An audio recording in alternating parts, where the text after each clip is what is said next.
Dream foundation में आप सभी का स्वागत है। ड्रीम फाउंडेशन में आज बात श्री कृष्ण के 5 सबसे बड़े दुश्मनों की। आपको बता दें कि श्री कृष्ण की मां देवकी के भाई कंस श्री कृष्ण के सबसे बड़े दुश्मन थे। कंस का अपनी बहन के प्रति लगाव था, लेकिन जब भविष्यवाणी हुई कि देवकी के गर्भ से पैदा हुआ बालक ही कंस का वध करेगा, तो उसने पहले 7 बच्चों की हत्या कर दी। जब कृष्ण का जन्म हुआ तो पिता वासुदेव उन्हें दबे पांव मथुरा में यशोदा के यहाँ छोड़ आए। कंस को इसकी भनक तक नहीं लगी। आगे चलकर श्री कृष्ण ही कंस की मौत का कारण बने। जरासंध। कंस की मौत के बाद उनके ससुर जरासंध कृष्ण की जान के दुश्मन बन गए। जरासंध बृहदत्त नाम के राजा का पुत्र था। श्री कृष्ण ने जरासंध का वध करने के लिए भीम और अर्जुन की सहायता ली। तीनों हुलिया बदलकर जरासंध के पास पहुंचे, लेकिन उसे इस ढोंग के बारे में पता चल गया।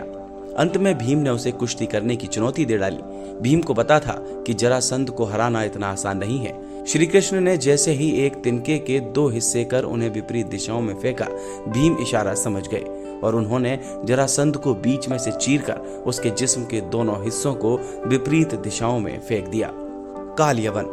काल यवन की सेना ने मथुरा को घेर लिया था। तभी श्री कृष्ण ने उसे संदेश भेजा कि युद्ध सिर्फ कृष्ण और काल यवन में है। काल यवन ने स्वीकार कर लिया। काल यवन को शिव का वरदान मिला हुआ था, इसलिए उसे कोई नहीं मार सकता था। युद्ध के दौरान श्री कृष्ण मैदान छोड़कर भाग निकले और काल यवन उनके पीछे एक गुफा में चला गया। गुफा में सो रहे राजा मुचुकुंद को कृष्ण ने अपनी पोशाक में ढक दिया। काल यवन ने जैसे ही मुचुकुंद को कृष्ण समझकर उठाया, उनकी नजर पड़ते ही वो भस्म हो गया। शिशुपाल। शिशुपाल 3 जन्मों से श्री कृष्ण से बैर भाव रखे हुए थे। एक यज्ञ में सभी राजाओं को बुलाया गया। ये यज्ञ श्री कृष्ण और पांडवों ने रखा था। यज्ञ के दौरान शिशुपाल श्री कृष्ण को अपमानित करने लगा। ये सुनकर पांडव गुस्सा गए और उसे मारने के लिए खड़े हो गए। कृष्ण ने उन्हें शांत किया और यज्ञ करने को बोला। वहीं श्री कृष्ण ने शिशुपाल से कहा कि उन्होंने 100 अपमानजनक शब्दों को सहने का प्रण लिया हुआ है और वो अब पूरे हो चुके हैं। शांत बैठो, इसी में तुम्हारी भलाई है। जिसके बाद शिशुपाल ने जैसे ही अब शब्द कहे तो श्री कृष्ण ने अपना सुदर्शन चक्र चला दिया और पलक झपकते ही शिशुपाल का सर कटकर अलग हो गया। पौंड्रक। खुद को श्री कृष्ण बताने वाले राजा पौंड्रक की कहानी भी बड़ी दिलचस्प है।